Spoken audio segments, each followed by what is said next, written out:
ladies and gentlemen of the YouTube, the Twitch, and the Facebook Live, and everywhere else that we are live.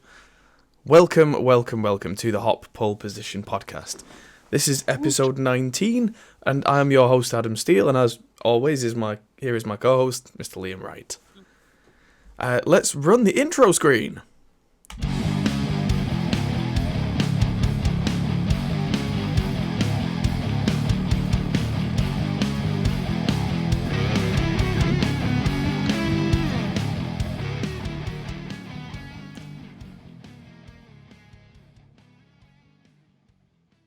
And back. And yes, that's right, ladies and gentlemen. Let's do a quick ad spot. Tonight is brought to you by Patreon, basically by you. I think it's worth mentioning because we've got more patrons than ever as of this week. We've now got 15 patrons, and thank you to all of you. It really, really helps because it's the kind of thing where it incrementally just adds up and helps us to keep the lights on, keep everything going. It's also kind of brought to you by Boddington's, that beer that was mentioned in Friends once. But for me, it's not. It's brought to you by lemon and ginger and tea, because I'm not well. Oh dear. Sniffly cold? I'll make it.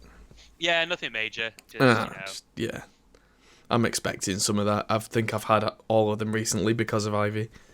Mm-hmm. She's now almost walking. She's sofa surfing, we call it. You know, that kind of state where she's holding on to things and just kind of patting around. But that means that she's such a devious little git now. She knows exactly how to do things like try and get something and then cry at you when she doesn't get it to see if you'll give it to her. Yeah, devious little thing. It's been a very, very busy week for the studio for me. How about you? Yeah. Been a bit ill. It was Ash's birthday, so... Yes. Happy birthday, Mrs. Liam. Yes. But no, yeah, it's been all right. Busy as usual. Nothing over the top. Yeah. So, it's been busy for us. I had a provisional plan to meet last night in the studio with a guy from a company called Extinct Audio, who hand make ribbon mics. Now, due to his scheduling and my scheduling, it didn't quite work out. We are intending to meet up in a couple of weeks and do a little bit of an on-camera piece. But I asked him if he'd send over one of his mics, so he's sending us one of his handmade guitar cab ribbons to try out. I thought that was pretty awesome. Cool. So we've got this drum series coming up that I've already talked about on stream, which is going to be with Code Drumheads. That's going to be really interesting. And so I had a thought that occurred to me on Tuesday. Yeah, I know. Yeah, I know. It was painful. Way back in the day when we had about 300 subscribers, and we've got about nearly 20,000 now, which again I can't thank you all enough for. We decided to do kind of a cab and speaker shootout, and we managed to rope in SE Electronics and get them to send us a couple of microphones, which was awesome. So I decided to get in contact with them on Tuesday and say, hey, it's been a while since we talked to you. We're now kind of, I don't want to use the words kind of a big deal. That's very Anchorman. I'm kind of a big deal. Yeah. I like it. But it's kind of what I said. We're kind of a big deal. Not really a big deal, but kind of a big deal. Yeah, kind of. A very small circle. Absolutely. In our niche, we are known in all the boroughs. And so, I said to him, we're doing a whole series about drum stuff. You've got a load of new drum microphones. How about it? So they're sending us an entire set of drum microphones, including the overheads, and 2 of their new Voodoo ribbons. Sexy. Yes. So I'm going to make quite a few videos on comparing those to other mics, because I've been quite an SE Electronics user for a long time now. This mic in front of me is an SE Electronics. It's an X1A. I think it's an X1A. Might be a classic X1. That's been decent as a podcast mic. My main vocal mic is an SE V7. I've still got a big chunky Gemini 2, which I use quite a lot in the studio. That's the physically largest microphone that I have, and probably that most people have. It's a monster. Way back in the day, way before YouTube, way before the studio, I got a pair of SE Electronics SE1 microphones, which I still have in the studio. And then, yeah, I upgraded those to the SE5s when we did what I was talking about with the few hundred subscribers. So, yeah. And I also have a pair, of R1 ribbons, which are the same ribbons that Andertons, who are guitar gods in our space, used for a long time on their cabinets along with the good old SM57. So, yeah, I've used quite a few of their mics. And I thought, you know what? Let's review because they've got these new microphones that are quite small, but also they cut out a lot of the extra background bleed. So you're not having to work really hard later on. You can go, this mic is on this drum, this mic is on that drum, and you're not listening to that channel later going, God, there's all this crap I gotta get rid of. Yeah, what was the other thing? Those are the main things. Yeah, so I've got a client in the studio tomorrow. Then I'm doing live sound tomorrow night. Then I'm back in opening the bar up for those guys Saturday morning, afternoon. Then I'm playing at a wedding, which means I get to try out some new gear and take my bass crazy pedal board, which the video just got released, and try that at an actual public gig. That's going to be fun. For which I have to put a PA system together tomorrow morning. That's going to be interesting. Right. We've got enough equipment to make a PA system. I just need to put it all in one place. And then Sunday I'm going to be doing the rounds, seeing the family, dropping stuff off, picking stuff up, and then it never stops. Yeah. At some point in there, I've got to try and edit some new videos. I filmed 4 videos worth of drum videos now, which all need editing. I've got Reaper episodes 9 and 10 to film, which I know what they're going to be about now. I made a list of videos using our system. We use Trello, which is this card management system. Yeah, I was on there actually yesterday looking at them. I am aware. My phone went ping, ping, ping, ping every time you changed something. Oh, right. Yeah, that was because... So, Trello is great, but it's nowhere near as good as when we were last using it properly with Banter. So I went onto the Banter account, and it was essentially locked, because we used to have a paid account. Yes. But that was just for like extra awesomeness stuff. Now, for the amount of stuff that we had, I wasn't actually able. If I closed a board, I couldn't open it again. Oh. Because now you can only have up to 10 boards without paying for their premium. And it told us that for the account that we had, it would have been 10 grand a year. 10 grand a year? Yeah. Really?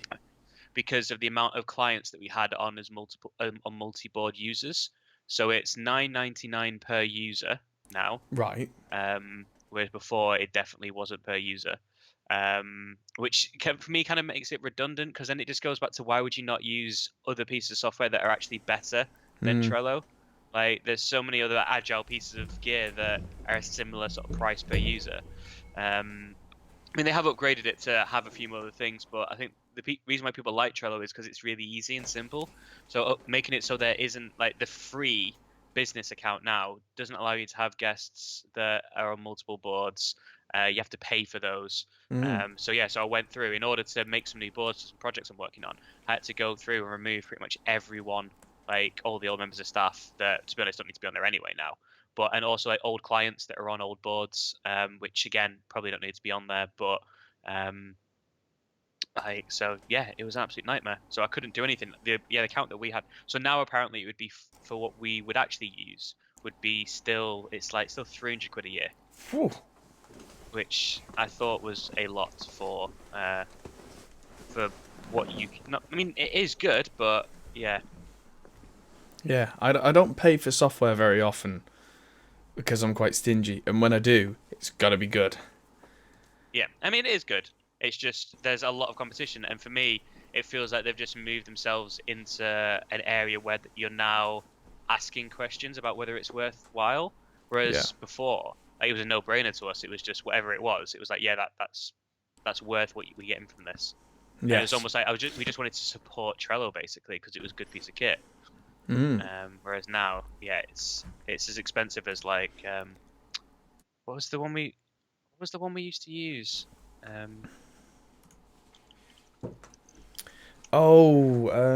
Ace Project? That's going back years and years. Yeah, we did use Ace Project. No, but I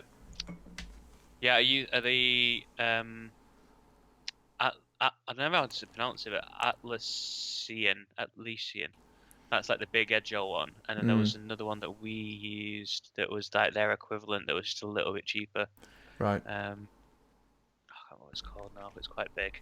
But yeah, I just feel that they're putting themselves into that conversation, which, I mean, it's good for them, and hopefully it's working, but there's lots of integrations with Slack and stuff now as well, where that you can directly link your boards into Slack channels and things. So yeah.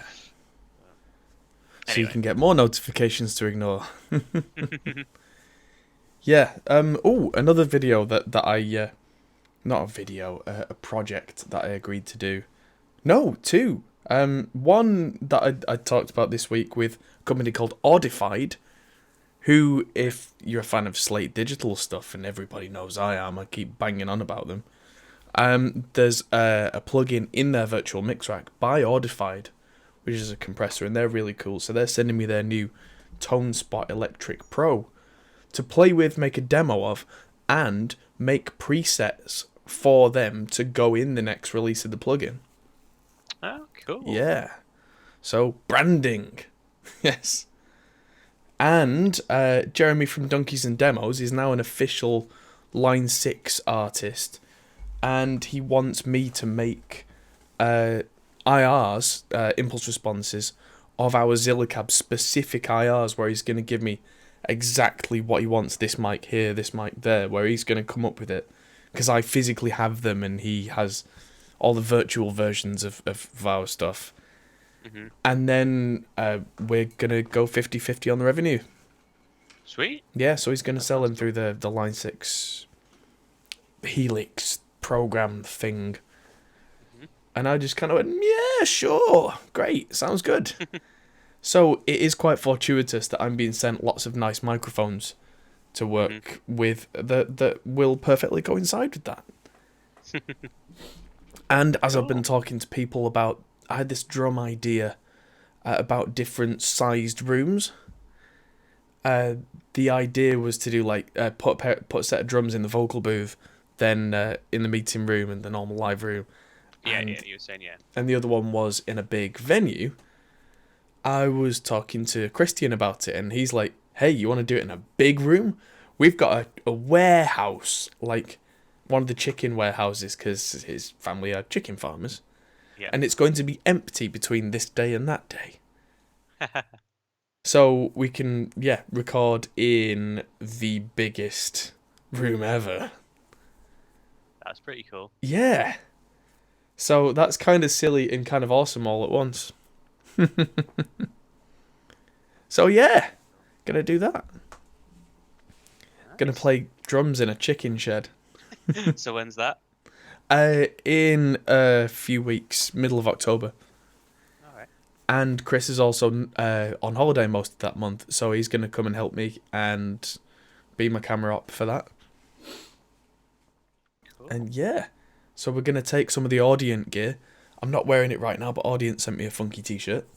And all the nice SE mics and play drums in a chicken shed. Yeah. That's one of the big ones, not the one that we filmed the music video in. No, bigger. Much bigger. That was big enough. But yeah, no, they've got big warehouses. And so if we stick the drums at one end and a wide-angle lens at the other end, it'll look like I'm playing in the next state. And probably sound like it too. But we'll see. That'll be cool. Yes, so that's us. Been busy, very busy. Sounds like you're all over the show. Well, yeah. my head's in about 20 different places. I've had to start using Trello again, which I kind of haven't been on top of, just so that my brain can just release these ideas onto a piece of virtual paper, so I can go, what am I actually doing? Who am I? Who am I? Yeah, because I've got all these ideas. Never quite enough time to film them all. And yeah, it's just And of course, the thing that last week I couldn't tell you about is not one of those things as well. So, boy. Yes. Shall we crack on with the news? The news? Because just talking about everything, the news! The news. Talking about everything's made my head hurt a bit. Or that could be the second pint of Boddington's. So, on to this view. First piece of news is the title piece of news, of course.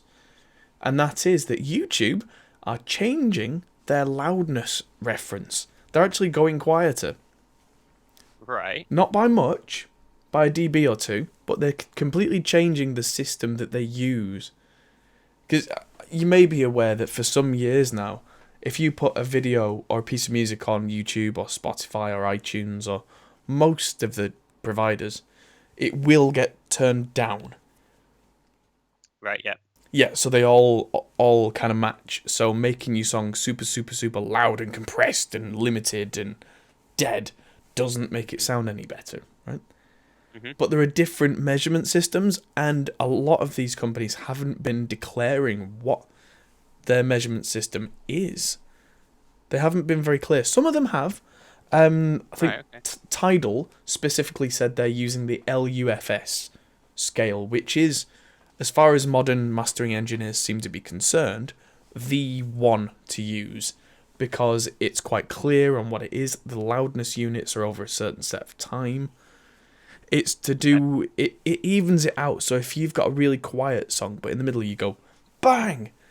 You don't suddenly have this really high volume value for the song. Mm-hmm. So you get to keep your dynamics. And that's the whole point of it, really.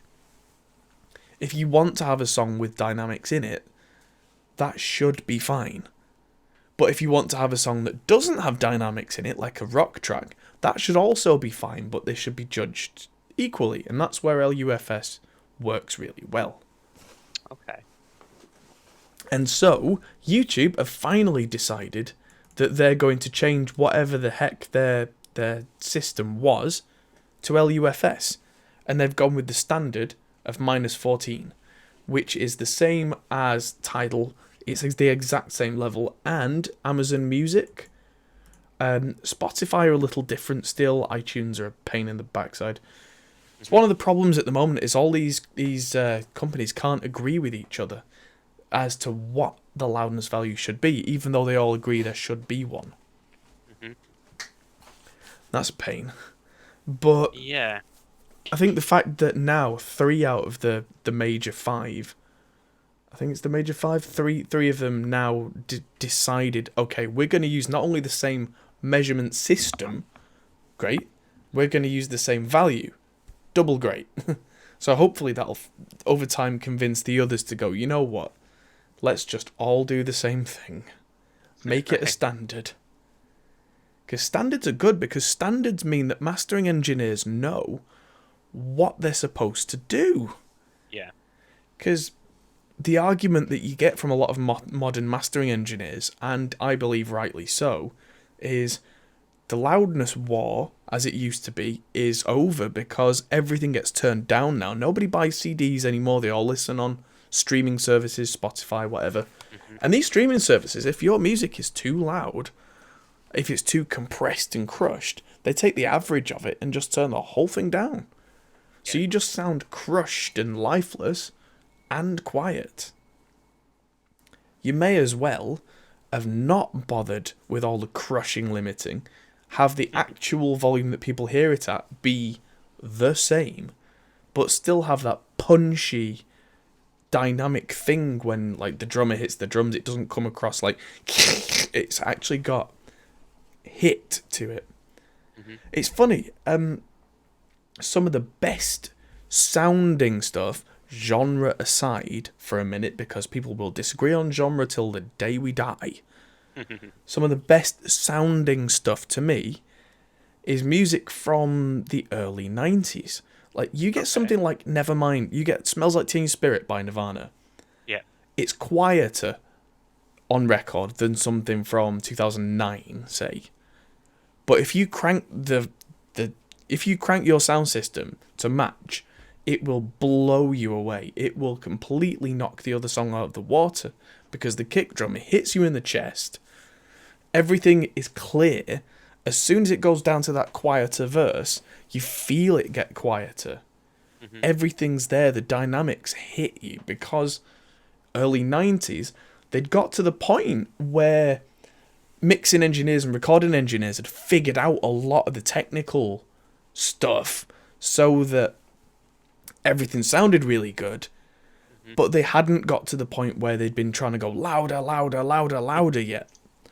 Yeah. So loud in the early 90s was well-recorded drums, well-recorded heavy guitars. It wasn't limiter, limiter, limiter. So I have a copy of Nevermind by Nirvana on vinyl, and that sounds incredible, because it's pretty much the same as the CD version, because there was no need for brick wall limiter at the end. So question from the chat, which is relevant to this, is, so the new standard means you have to remaster everything, or will it just be new uploads? Neither. So it will affect everything, but it's only about a decibel difference. It's not a huge difference from what there was. So it's more of a pseudo-political change. Not political in the like House of Congress type of meaning, political in the type of meaning of they've agreed to use the same system as the other companies, therefore hopefully they'll all fall in line with each other. Which, even though, it's a small change and it probably won't affect things very much from an actual sound perspective. I mean, 1 dB, if you're playing back song after song and then the next day you come back and you play song after song and it's 1 dB quieter, you're not even going to notice. You might turn your speakers up 1 notch and just carry on. It's not going to... That's the other thing. It changes everything equally. So the end user's not going to notice. But it does mean, I think, that you get an extra dB to play with as a mastering engineer, where you can have more punch without hitting the compressor as hard. Something I really noticed in the last 6 months with my streaming masters, because I'm currently one of those people who, for a lot of clients, will make a streaming master and a CD master, because unfortunately a lot of guys, especially the older musicians, do still sell music on CDs and they still want that to be unreasonably loud. I've found that the streaming masters, if I look at the final brick wall limiter on the music I'm doing, because my mixes are relatively kind of solidified with a little bit of compression here and there, there's almost nothing going on that compressor now. That makes me very happy, because it means I'm not seeing the old kind of tube of black toothpaste wave file that you used to get if you looked at a master and it was just a big black smear of a line.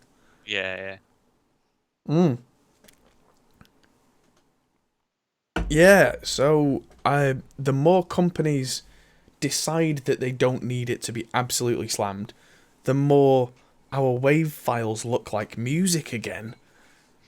Which means that then making it sound good comes back to us as a profession, and our skill sets of making everything properly balanced, compressed, but not overly compressed, controlled, all the traditional tricks come back. I mean, they never went away, but when you take the mine was louder so I win out of the equation, what's left? So I've got to make it sound good again. I mean, something that's really struck me as interesting. Last few years, a lot of artists are doing remasters of stuff from the mid 2000s, and it's actually quieter, which is a few years ago Quieter than it was back then. than it was in the mid 2000s. Yeah. Oh right, yeah. Yeah, it's not that common for remasters from the mid 2000s, but there are a few of them. Stephen Wilson's a big one from Porcupine Tree. In the prog rock world, he's the guy right now. And in the mid 2000s, some of his stuff was so crushed loud. It was quite hard to listen to because those loud bits were just a mush that was actually quite piercing on the ear. And he's redone some of those. And suddenly, when it gets big, it sounds orchestral, it sounds wide, it sounds clear. The quieter bits are really quiet, and in the car that can make it a little difficult. You do have to kind of subconsciously reach over and turn the volume up in the quiet bits. But when it hits you, my God, it hits you. It doesn't just go like... Yeah. Yeah. Oh, comment in the chat. How do you have 20,000 subscribers but only 9 viewers? Tell me about it. But then, that, to a point, that's to do with live streaming and that kind of thing. You do always get significantly less people watching a live stream live.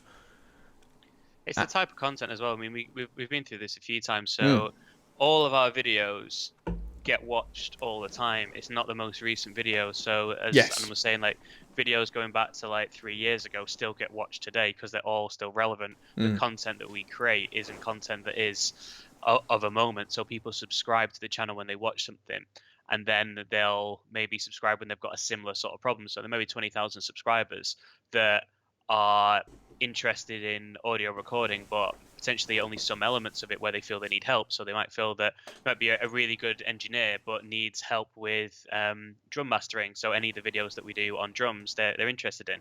Whereas say the live stream, which is at a certain time, at a certain on a certain day, we still get a few hundred views on that over the course of a week. And then they do still get watched over time, but not as much as the other videos. Yes. Our subscribers aren't people that are waiting for every single video and every content. As a whole, there obviously are some people that are interested in learning the whole thing and wanting to be rounded like Adam. Like one of the things I think makes Adam, turn your headphones off so you can't hear. I know to you at home, but that makes Adam such a good engineer and a good producer is he is interested in a whole element. When it comes to audio recording, there's not one element. It's not just the creative side of it. It's the creative side, the technical side. It's the computer side. You're interested in everything that makes up down to almost the science behind it all, let alone just the creativity. I think that's what makes it such an interesting channel, whereas other people are only interested in parts of that. So long-winded answers to why there's only 9 viewers. I think it's the type of viewership. I was talking to a client of mine who makes accounting videos on YouTube. And he's of a similar thing, much smaller channel. He's got 100 subscribers, but he also gets about 100 viewers on each one of his videos, and he has about 150 clients, and he sends them out to his clients. That's perfect for him. And again, his videos over time all get watched because they're all about kind of running your own business and stuff. So it's about the type of channel, and YouTube is everyone thinks of YouTube as you kind of your influencers and you got your big names, but there's a whole other different element of different communities, and we're one of them, which is different to kind of people that have, we could maybe try and make videos that just get loads of views and little engagement, but the content we make is the content that, in all honesty, Adam wants to make, that you feel is passing on things that you've learned. Quite. That makes sense. It does. There you go. There's a full-on answer for you. Yes, thank you very much. A couple of people have been asking what beer I've been drinking who weren't there for the start of the stream. I am drinking that beer from friends, Boddingtons. Or should I say, Boddingtons, when they go to London. And then afterwards they like, what was that English beer? And it's like, well, this isn't English anymore, but it was at the time, so sure. It used to get made like literally like 10 minutes from where I'm sat right now. Yes, indeed it did. Next to a prison. And a gun range that I used to go to, which was next to the prison. Huh. Now that's a strange coincidence. that where the hotel is now? No, literally across the road from the prison's on whatever that road's called. And Yeah. there's like loads of like small shops and things opposite the prison. Yeah. Behind those shops in one of the side streets, there was an old warehouse, and in one of the warehouses, it was actually a shooting range. Me Ah, and Seb used to go 2-2 shooting in there. cool. Very strange. Very strange indeed. Not many firearms right next to a prison. Yeah. So, yeah, so just quickly to round off what you were saying, yeah, we're not too bothered about having a smaller viewership for the weekly podcast. I mean, for a start, it's weekly.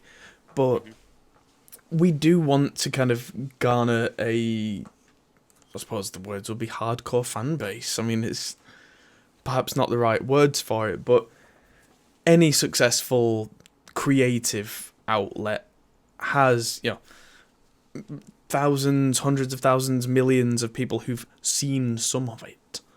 But there's the ones that last the test of time are the ones who have only a few people, maybe 1,000 people who just will not shut up about it forever.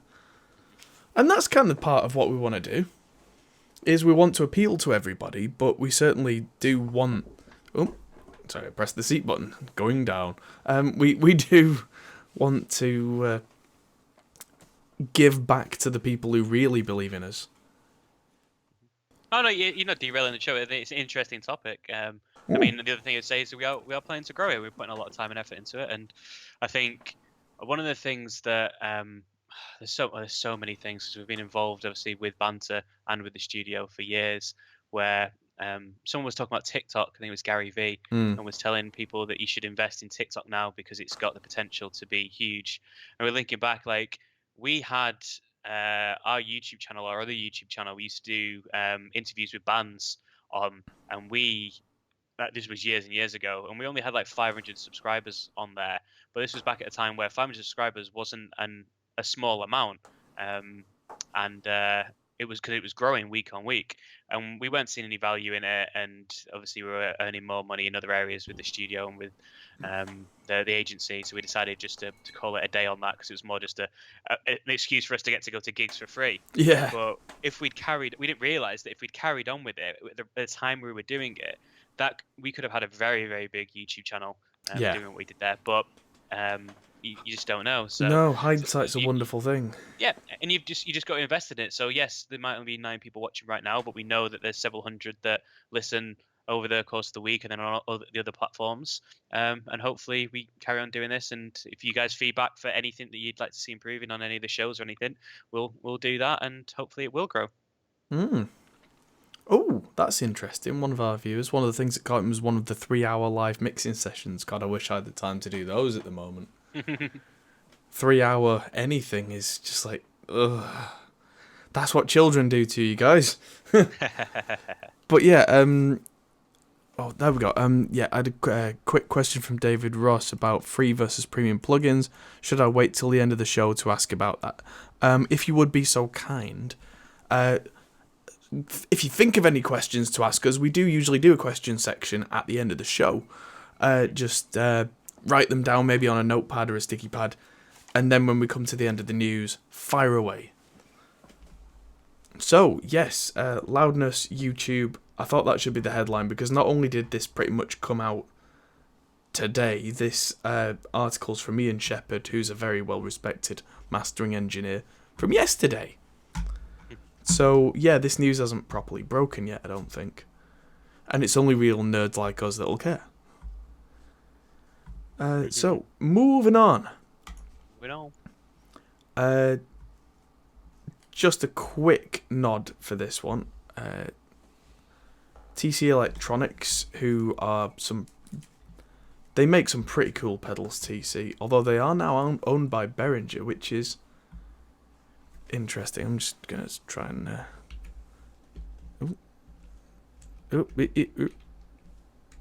I'm going the wrong way because I'm trying to do this all with the keyboard because the mouse is being stupid. The cable's dying, I think. Okay. Yeah, downside of having too many computers and not enough good working parts. But yes, TC Electronics are probably making a pedal form factor of this legendary delay unit that they made, the 2290. I've only ever seen one in actual action, and that was our friend Tom Martin, the power lifter. He wasn't powerlifting at the time, he was playing guitar.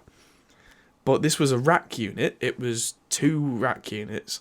It was a big thing, and it was a stereo delay unit. And I would say it's just a stereo delay, but this thing was incredible. Like, for its time in the early 90s, late 80s, it had a 1 megahertz sampling rate, which by today's standards is still unheard of. That we usually go, oh, should I do this at 48 or 96 kilohertz? Yeah. And TT Electronics went, no, sod that, 1,000. Yeah. Well, that's back in the day when oversampling wasn't really a thing. Oversampling is what we use now that is the thing that gets rid of potential sound problems by actually sampling 4 or 8 or 16 times in that little sample window, doing a mathematical average and picking that so that it is going to be right. So back in the early 90s, that wasn't really a thing. Instead they just cranked the speed up. But it could do really clever things, like if you made the delay really, really short, it's got this section called LFO that could make the delay slightly longer, slightly shorter all the time, so it moved. And you could turn it into a chorus. Just by doing that, make it a really short delay that just moves, and suddenly you've got a really nice kind of thing. It was one of the first delays, maybe the first delay that I'd ever seen, where you could set it so that if you really smacked a note, the delay ducked down, and when you stopped, the delay came back.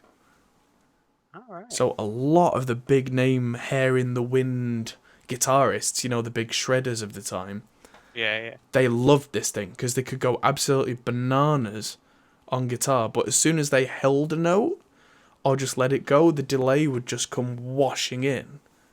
But then when they start shredding again, you can hear all the notes. Very clever. Very cool. So this thing was truly legendary. And any of the big guitarists who had a rack of gear that needed 3 roadies to move, it probably had one of these in it. Wow. But it looks like TC are going to reissue it as a pedal. I think that's really cool. Apparently it's still in the ideas phase, but that looks a bit too far down the line to be still in the ideas phase to me.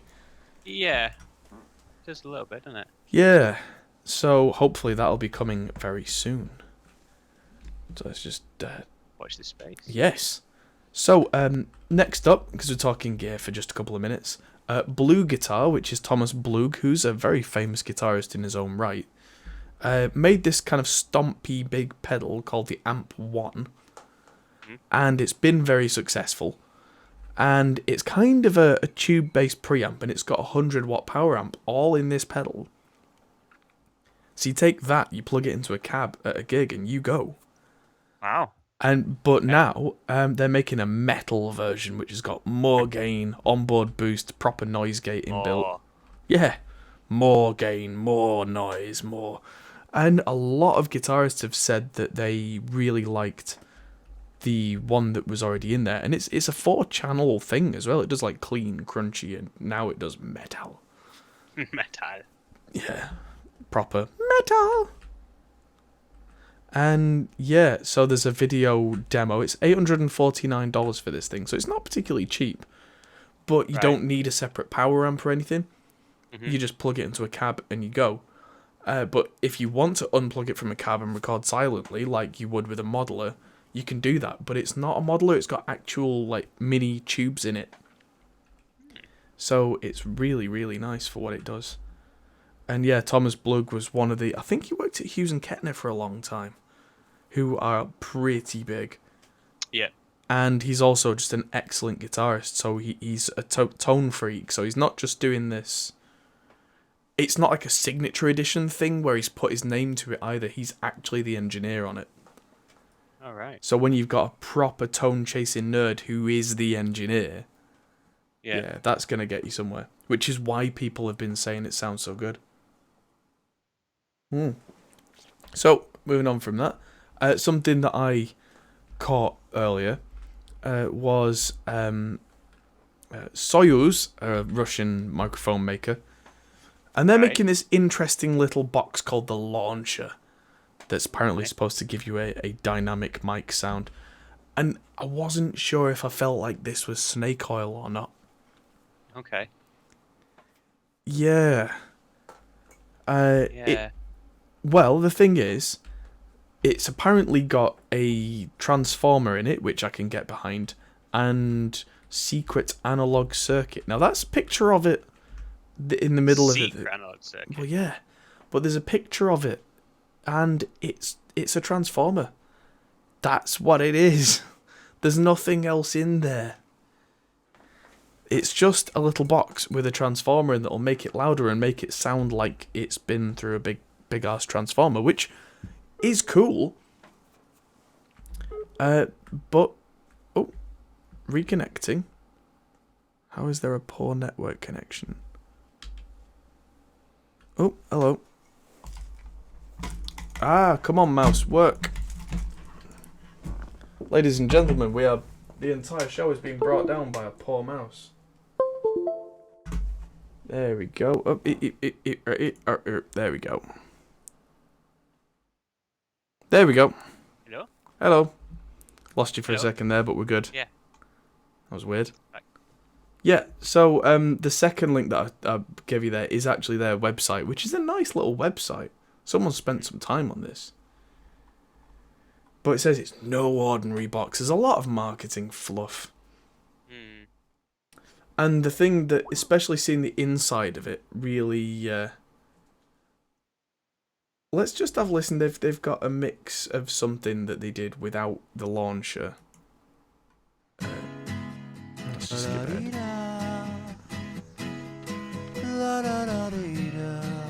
And then with...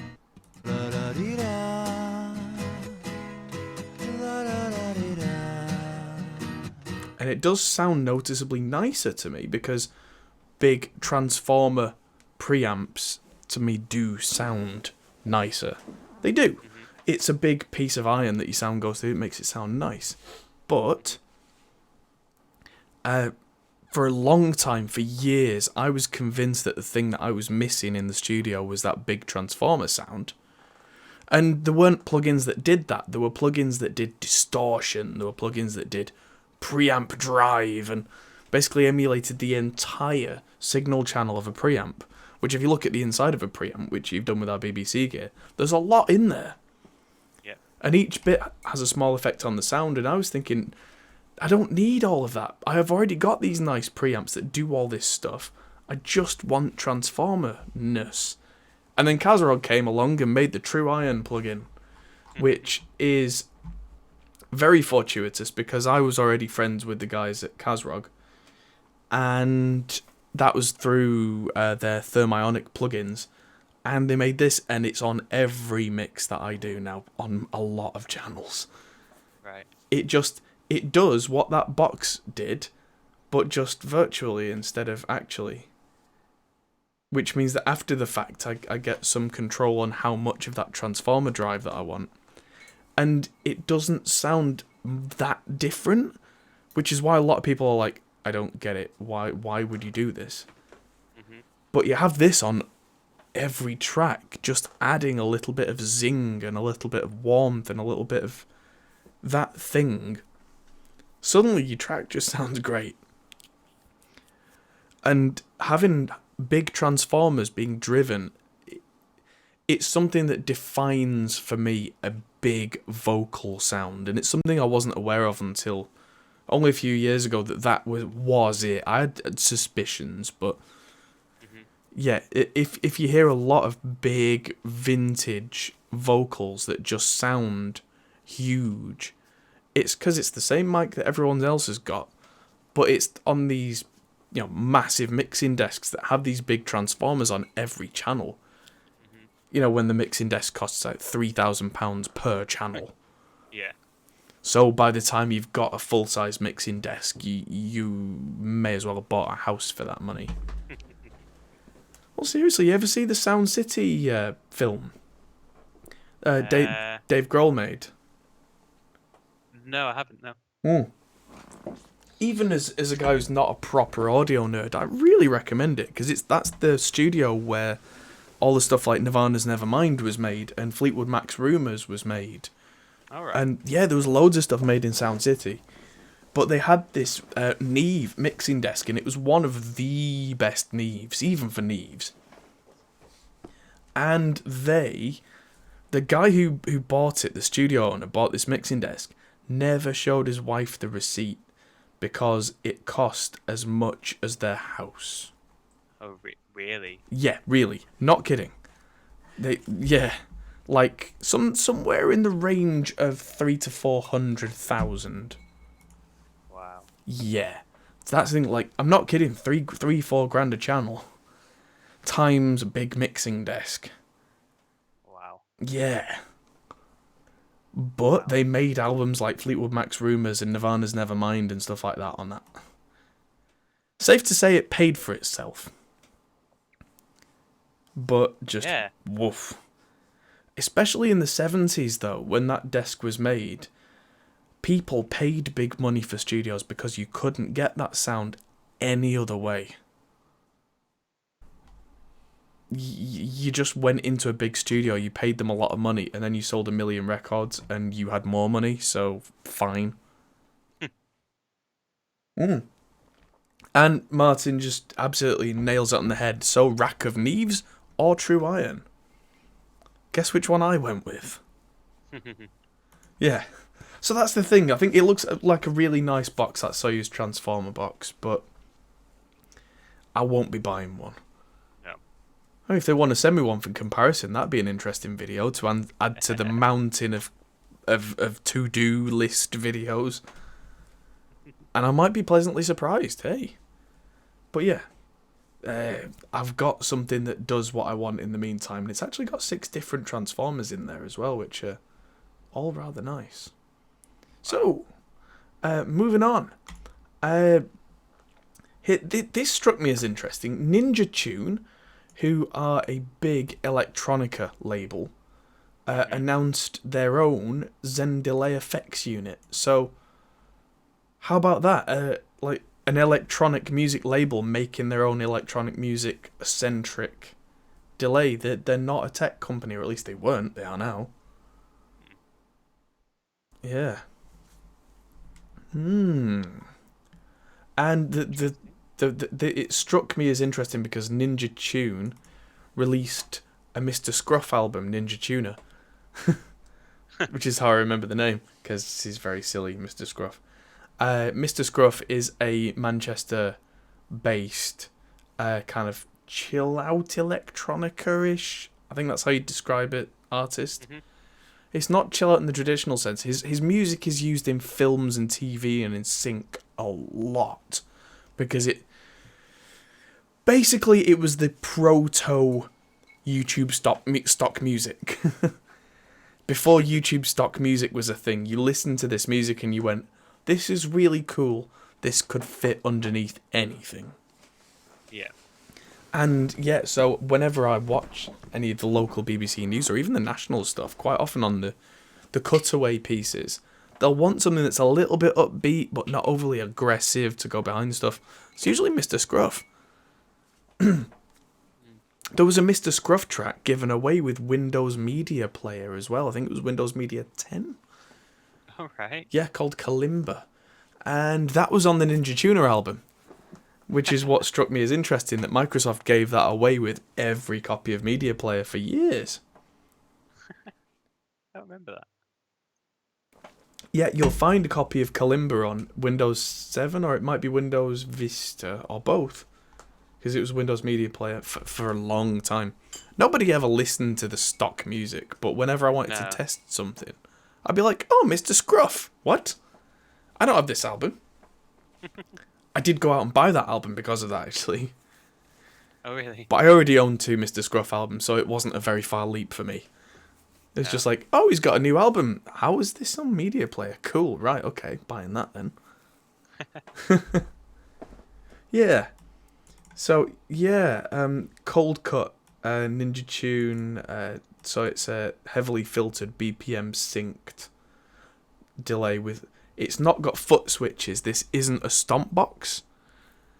It's a proper desktop unit, which a lot of electronica guys would probably prefer to have something up at the hands rather than breaking their backs, bending down to the feet and trying to wiggle, wiggle, wiggle. Mm-hmm. But yeah, €500, which is not cheap. But apparently, the first 300 units are a bit cheaper and come with a T-shirt. Huh. But yeah, it's got dry wet. It's got feedback knobs, so you can do the proper dub thing of going. Yeah, I'd quite like one of those. I won't get one, but yeah, cool. Moving on. Thermionic. They are not related to Kazrago I was talking about earlier, who make the Thermionic plugins, which are not to do with this. They make Valve hardware, so I thought this was good for the proper audio nerds. Okay. This one's probably one for Mickey, who's sat to my left. So I'm going to move the camera if you want to give us a wave. She's painting away in the corner. I am. I'm being quiet and painting. Yeah. Because this office that I do the home streams from, the occasional bit of admin work, is also our art room. And so Thermionic Culture's first big piece of hardware was the Culture Vulture. And everything they've made since has been bird-related, which is the reason that I give her a nod there. Okay. Yeah. So they've made the... Oh, I can't even remember the names of everything. They made the Fat Bustard, which was a real kind of sound fattener.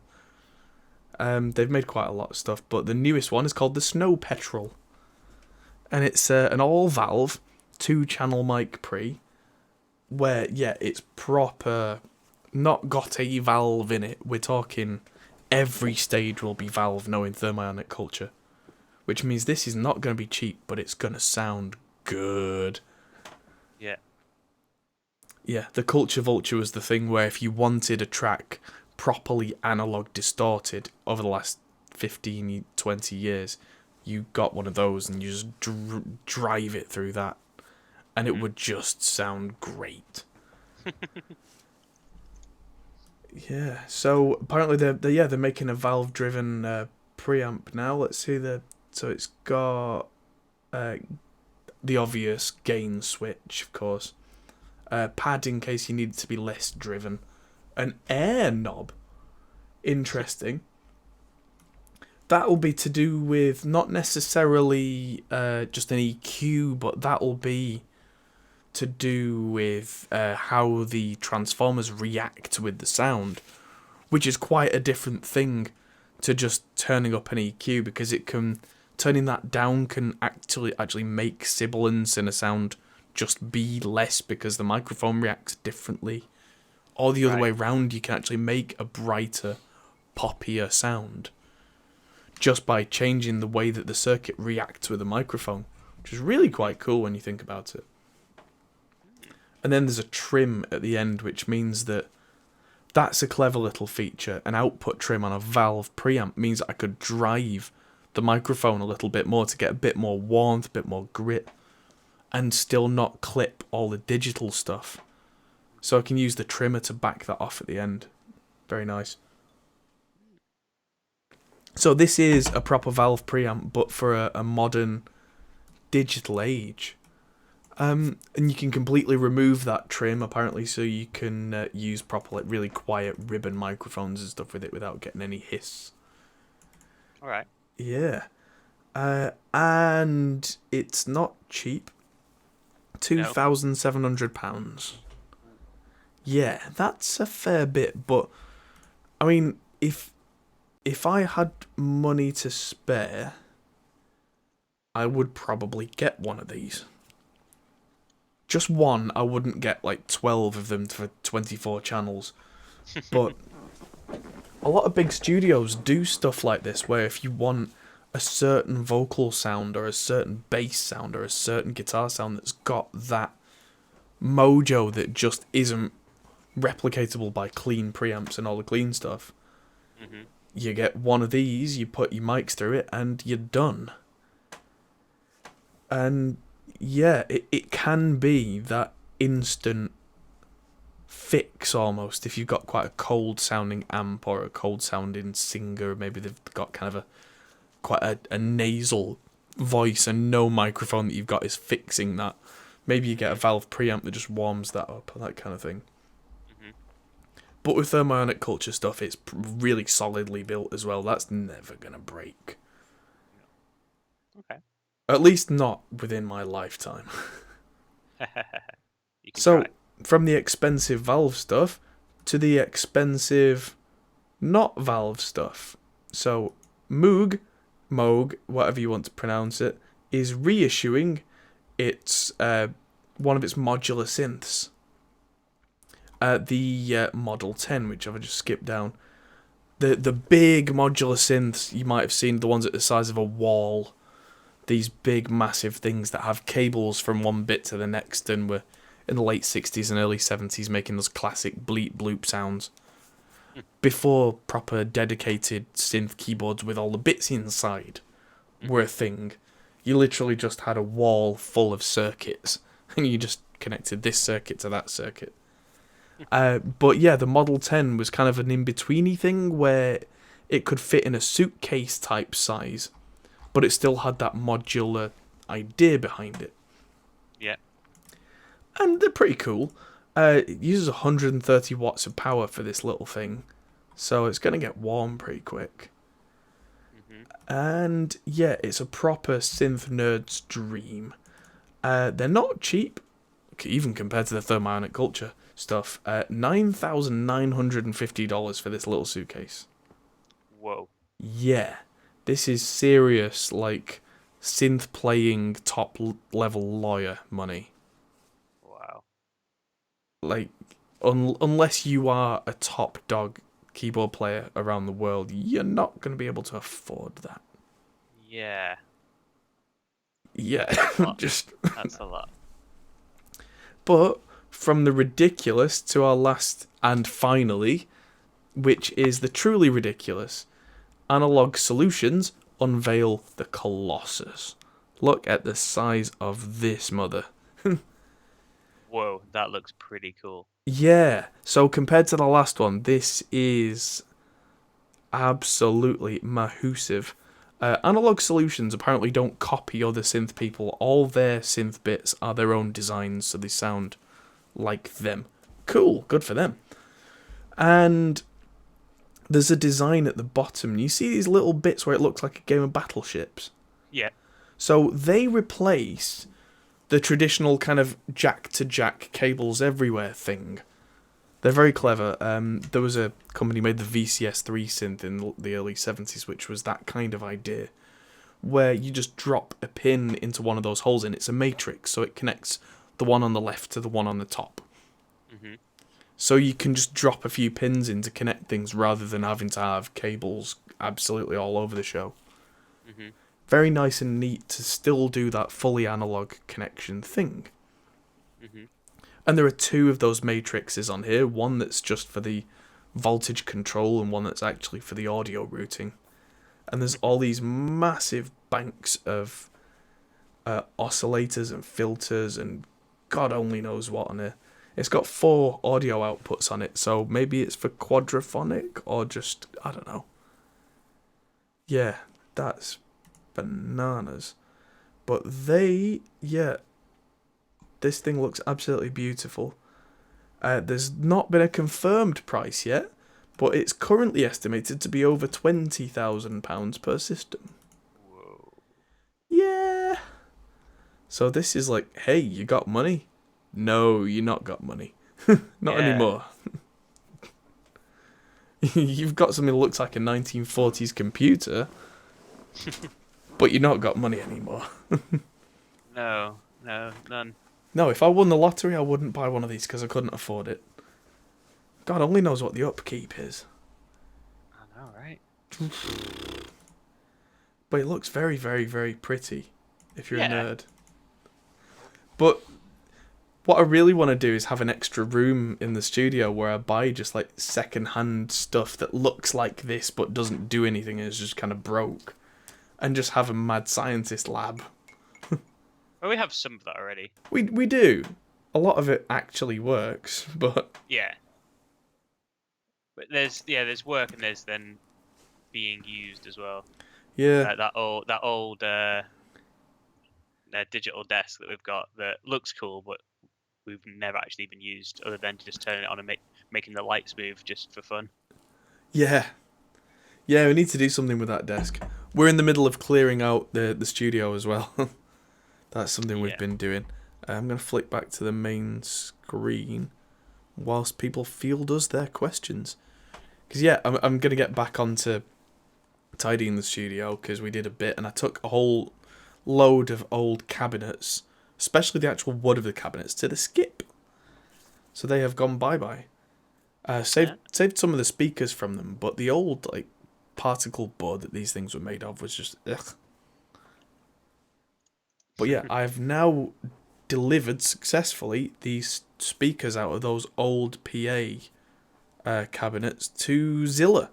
So they're now gonna at some point in the next few weeks crack on with making me a cab. Cool. Yeah, and it gets them out of the studio, so it's another thing that's cleared out. Yeah. But yeah, those I had to leave those cabinets in my car overnight, and the car smelled musty the next day. So it was definitely them that was making everything smell musty. Yeah, they were not good. No, so they are now gone. Good. But yeah, let's have a look back. There's been a lot of chat tonight. This is good.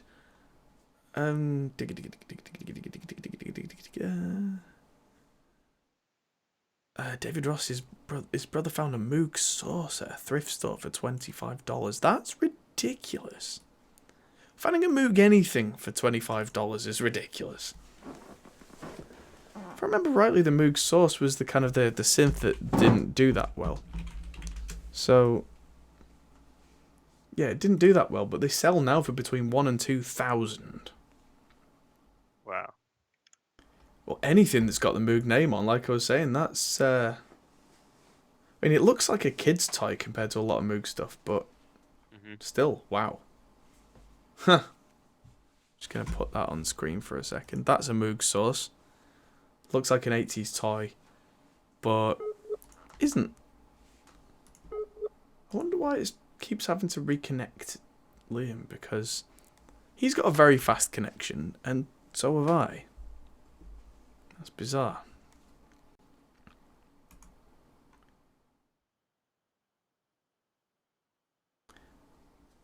Yes, the S in Skype actually stands for not very good. Yeah, I mean, I don't.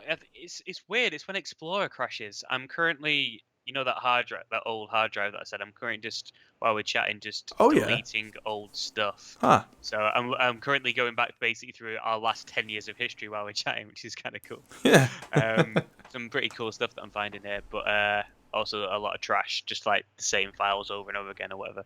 But yeah, occasionally, because I'm moving like hundreds of gigabytes worth of stuff, occasionally it just seems to crash. Oh, right. Oh, that sucks, but Skype also sucks.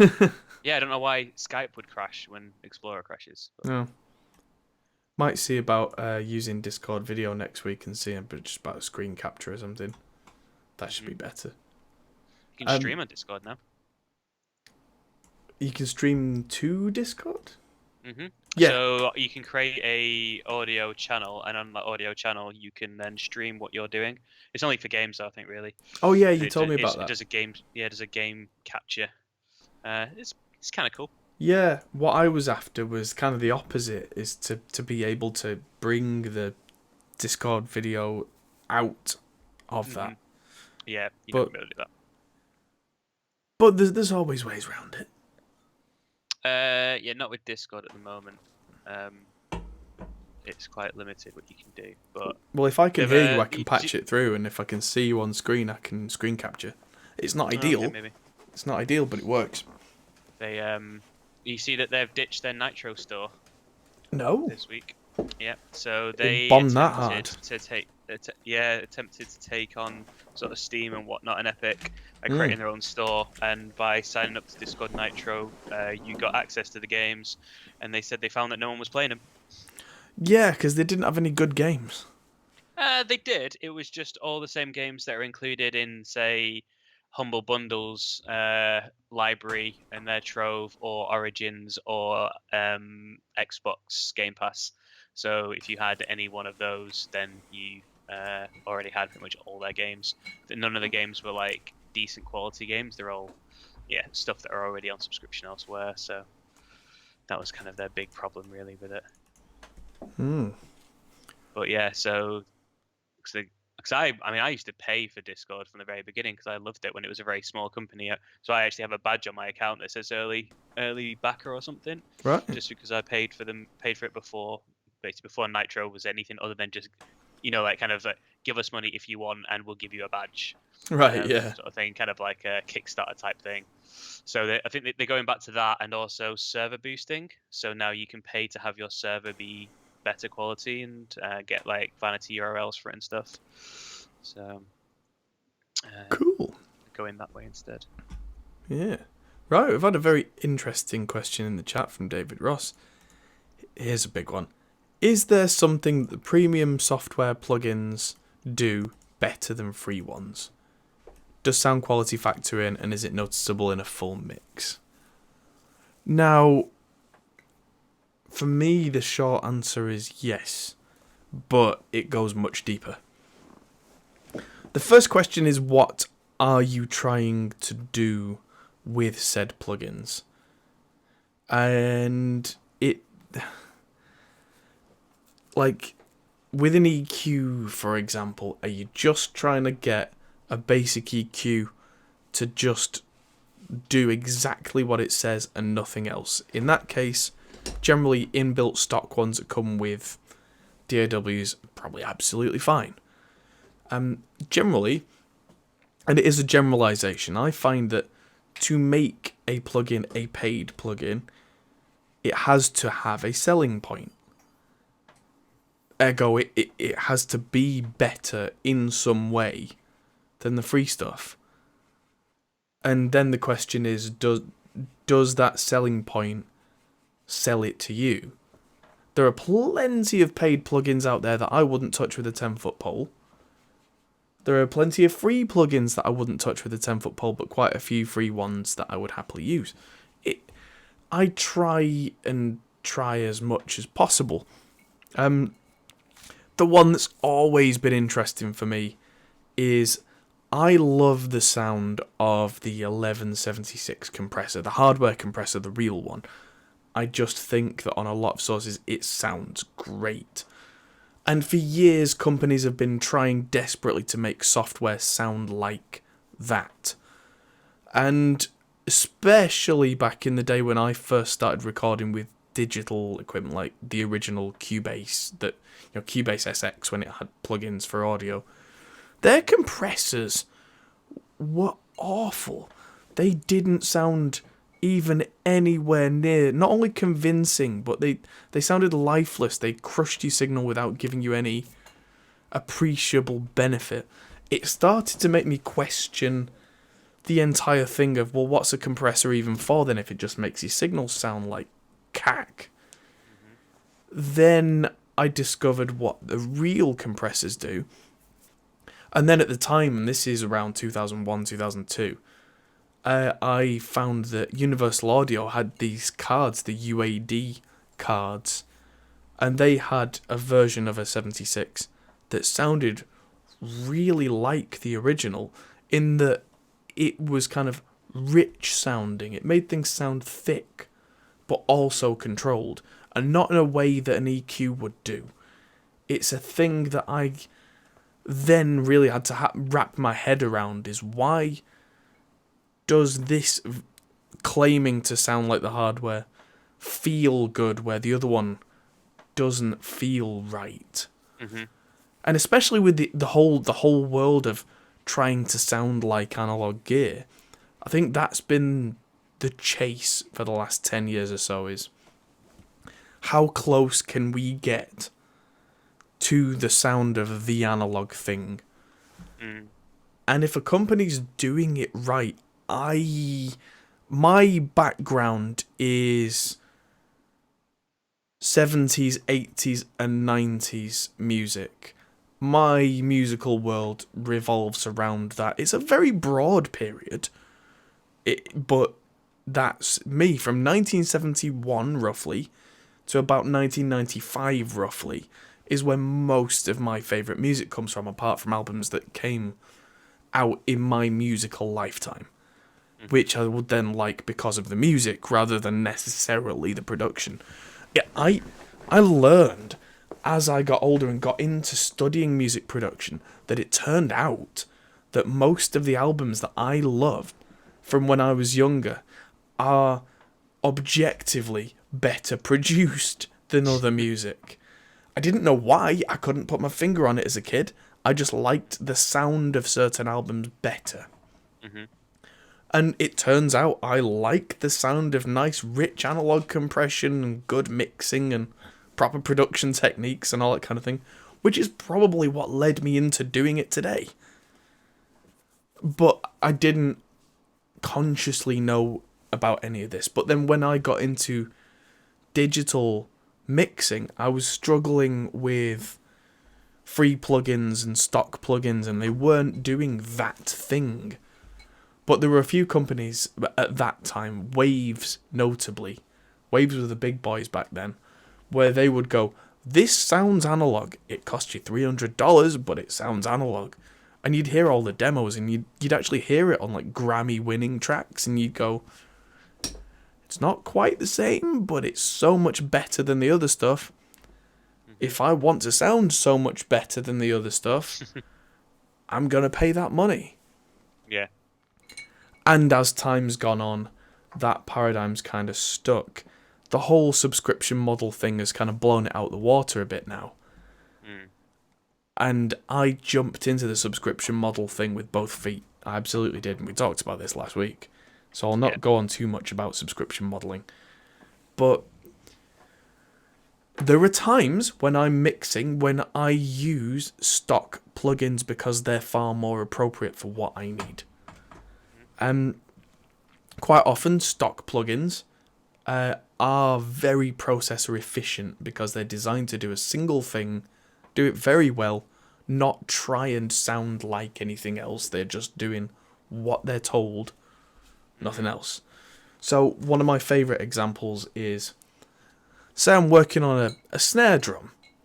I want a nice big fat analog style transformer, nice big analog compressor, nice analog EQ to maybe make it sound a little brighter on top, a bit fatter on the bottom, that kind of thing. Yeah. And then there's a nasty little ring comes out on the snare, that little dong, dong, dong. It's not necessarily loud enough to kill the production, but it's there and it's bugging me. Yeah. Analog style emulations of stuff are not very good at dealing with that kind of thing. Whereas if I can just get a stock EQ from Reaper or Pro Tools or whatever I'm using, and just a digital one, and just find that note and just dip it down, so that plugin's doing nothing except exactly what I ask it to do. Yeah. That's the perfect time for it. It does exactly what I need, nothing more. So sometimes that's just what I want. Quite often I just want things to not be interfered with. Yeah. On the other hand, quite often with stock EQs, because they're so processor efficient, because that's how they're designed, they might not do some of the ultra modern stuff like linear phase and all that kind of stuff, where it's designed, the modern paid ultra modern plugins are designed to specifically not screw with the sound, even more than the stock stuff. Yeah. The other thing with paid versus free plugins, not just stock plugins, but free plugins, is generally with paid plugins, if you've paid good money for it and there's a problem, there is somebody to go to say, I've paid you money for this, what's not working, please help. Mm-hmm. And either they help or they fix the bug or whatever. If it's free, they owe you nothing. They can just go, sorry to hear you're having problems. Bye. And that's fine because you've not paid them for it. No. You're not allowed really to have a sense of entitlement over that. And as a professional, that can have the adverse thing of you thinking, well, if I can't rely on this, can I use it? Yeah. Because if it's something that you can't rely on and it breaks in a crucial situation, it doesn't matter what you paid for it. It then matters what you're getting paid. Yeah. So, like, if I'm being paid $300 or $400 a day, let's say, in a big studio, if I'm probably paying out $50 a day in plugins, which over a year is a lot, but they don't break, that's part of the costs. Yeah. So that's the other side of it. Definitely. So there's a lot to think about with whether you're going to go with something free or something paid. If you're just at home experimenting with stuff, try the free stuff by all means. Have a free plugin or two that are part of your arsenal, that are your little secret weapons. But be prepared with free plugins to do things like print a copy of that track, commit to it in case it crashes, that kind of thing. Because free plugins, can't tar them all with the same brush, but often they don't get updated very regularly, if at all. New issues might come up with computers that don't get dealt with. Like, one of my favourite examples of that, the Lepu Poulan guitar amp sims, used them back in the day. He's completely disappeared off the scene. His website's gone.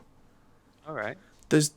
He said about 6 years ago that he was working on a new version of the plugins that he was playing around with. And there was some demos, sound demos, not actual plugin demos. And that was it. That's gone now. So if they crash anything, tough. Yeah. Like, there was a plugin that I used on the Mayseto album quite a while back. There was a glitch, D-Blue glitch. I remember that. That's an interesting one because version 1, which is what I used, was free. But crashes the hell out of everything, so you're saving every 20 seconds in fear of it crashing. Version 2 is rock solid, but is a $70 plugin. Right. It's quite different, it's got new features, it is a whole new thing. But the first one was made as a bedroom project, and the second one, he turned into a paid enterprise and puts the work in and gets repaid as such. Yeah. So there's a lot to ask about free or paid plugins. There are some good free plugins out there. There's always going to be that double-edged sword. And there are some paid plugins out there that are really not worth the money they charge for.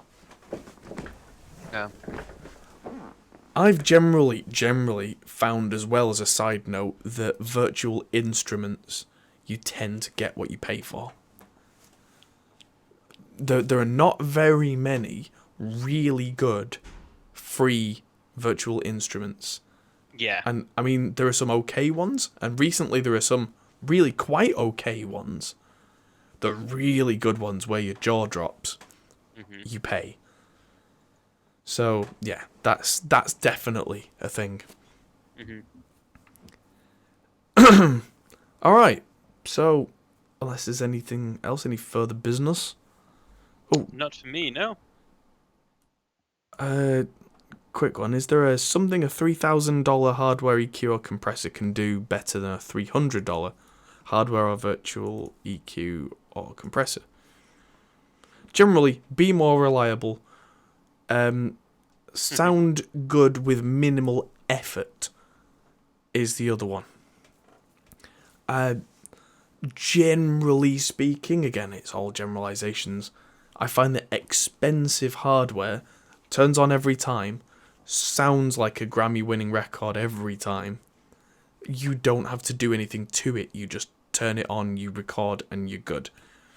With the cheaper stuff, it's possible, but you might find yourself having to put quite a bit of work in after the fact with making sure your EQs are right, getting rid of any frequencies that it turns out weren't nice.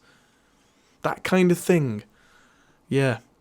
I don't have lots of money to spend on lots of expensive gear, but whenever I've been in big studios and seen people using like a really nice mic through a really nice preamp and compressor, that kind of thing, what's coming out of the speakers is done. And where I might have 5 or 6 plugins on something that I've used a nice microphone but with a very clean preamp that's relatively speaking inexpensive and done it all virtually, I might have a bit more work to do. But it's because the really nice hardware is generally a little bit more forgiving. Like, they spend years and their reputations on making everything sound as expensive as possible. They have to justify their existence somehow. I mean, like, the Neumann U47, when it came out, was, interestingly, technically, light years ahead of everything else and sounded the cleanest and the clearest of everything. Now we pay good money to get one because it sounds vintage. What? It's all a matter of perspective, you know. Yeah, like I was thinking about it, and like because Ash's got really into fashion videos on YouTube at the moment, and she was talking about Zara, the clothing company. Okay. I was like, oh, I used to shop at Zara when I was younger. I've got like a denim jacket from there. I was thinking about it. That denim jacket's probably about 15, 20 years old now. That is a vintage Zara denim jacket, and it's in pretty much, I know where it is in the wardrobe. I've probably worn it like 10, 15 times. It's probably worth something. It's like a 35 quid jacket. It's probably worth like 150 quid now. Wow. Just because it's sat in a cupboard for 20 years not being worn. Yeah. I suppose really expensive gear is a lot like really expensive anything, that once you get beyond that curve of where the price starts to really jump up, you've got to either really mean it or really, really have money to burn. But especially with musical gear, I've always found that really, really expensive stuff holds its value better. Much like really expensive guitars, for example. Not necessarily because the more money you throw at it, the more money someone else will pay for it, because that's not necessarily a good line of thinking. But let's say I spent $1,000 on a Gibson Les Paul. A year down the line, I decide I don't want it. It's in great condition. I'm going to sell it. I'm probably going to get, what, $800, $900? It's held its value. If I'd gone out and bought a $300 Epiphone, do you reckon I could get more than $120 back for it? Don't know. I just sold a £75 Vivarium that was brand new 10 years ago, and it's just a piece of wood now that's been used for 10 years for 80 quid. And that was a cheap Viv back then. It's down to perspective, and just you say what becomes like fashionable. I think it's a key thing. Yeah. If all of a sudden, like, it only takes one YouTuber essentially to decide that Epiphone is vintage and cool, to then all of a sudden it's not going to be worth a fortune, but it's going to definitely retain its value. That's a good point. So what do I need to say is in now for everybody to make the money? Yeah, I know, right? Whatever you've got, like, loads of. So acoustic foam, that's really cool. Nah, that's what I've got loads of, but no. Yeah, acoustic foam. Old BBC patch bays. Yes. Right, let me find it. Old BBC patch bays. Everyone, here's your chance, ladies and gentlemen, to own a piece of Hot Pole Studios for the low price of, well, if you want to pay the postage, you can have them. We have some. I don't know if you can see on my camera. Yeah, you can see it. Patch bays. Yeah, some old BBC patch bays. Literally come from BBC, used on BBC Radio and BBC Manchester.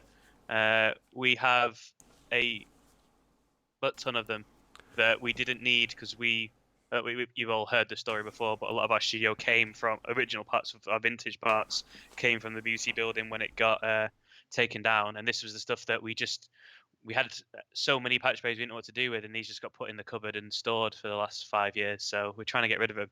If you want some patch bays, send us a message. We'll sort you out. Yeah. At a low, low price, everything must go. Yeah, you literally can have them. If you subscribe, you can have them for the postage. You're more than welcome to them. Yeah. Just try to get them out of the studio. We don't want to throw them in the skip, but if you remember all the cable that went in the skip, Oh, yeah. remember the amount of copper that just got thrown away because remember it was all the stuff that was technically it was where all the asbestos was, wasn't it? So they had Yeah. to throw it. Yeah, they weren't They allowed just- to sell it because it was contaminated with asbestos. It was just so much copper. The amount of wiring in that building. Yeah, it was terrifying. On a related note, I am intending to sell some of the cabinets in the studio. So if anyone's in the UK and wants one of our Hot Pole Studios cabinets... Signed cabinets. Signed. Licked. No, not licked. I'm not... The patch bays are signed as well. Yeah. Signed. Sure we can get a gold Sharpie somewhere. we've got loads of black permanent Sharpies downstairs. Yeah. Like literally, I found a drawer full of them from when we were drawing on the walls. Yeah. Yeah, so I suppose last thing to say, we are going on quite long actually. Is that like I've got an oversized Marshall cabinet and I've got a few other pieces in the studio that I've captured and are awesome, but are going to be on their way to somebody. And if you're in the UK and want them, they could be on their way to you. But Very cool. if not, they're going to be on the way to somebody because every time I buy more and more and more cabs, the live room feels a little bit smaller because it's just more and more full of stuff. Stuff and things. Yeah, and a lot of them now I have them virtually, so like I don't necessarily need them all in person. I worked out now I've got 4x12 guitar cabinets in that live room. I think that's quite enough. That's enough. Yeah, next giveaway, 20 patch bays. Yeah. That reminds me, David, who won the competition last week, I have now posted his competition entry to him. Oh, very cool. So that should be winging its way across the Atlantic sometime, probably over the weekend. Cool. Winner. Okie dokie. Let's should we say goodbye to our lovely friends? Yes, goodbye to our lovely friends. Bye-bye.